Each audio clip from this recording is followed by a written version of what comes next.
En copro, les mauvaises surprises n'arrivent presque jamais par hasard.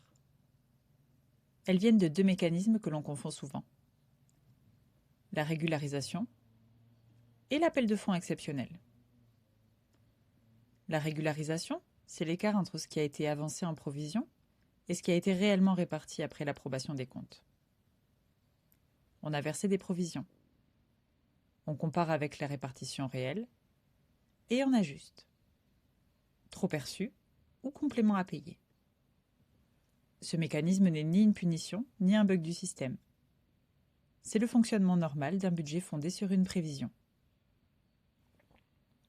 L'appel de fonds exceptionnel, c'est autre chose. Il sert à financer des dépenses hors budget prévisionnel. Des travaux imprévus, un sinistre, une urgence technique ou une décision votée en cours d'année. Il peut répondre à un événement nouveau ou combler une lacune de prévision. Le problème commence quand on mélange les deux. Quand on appelle régularisation, ce qui est en réalité un appel de fonds exceptionnel. Ou quand on découvre une dépense imprévue sans comprendre pourquoi le budget ne l'avait pas anticipé. Dans les deux cas, ce n'est pas la dépense qui crée la colère.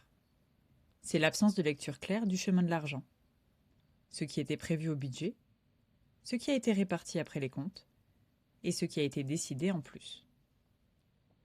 Une copropriété saine n'est pas une copropriété sans écart.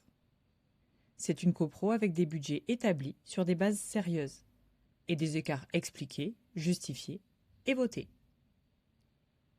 La surprise n'est presque jamais financière. Par contre, elle est presque toujours une surprise de compréhension des mécanismes.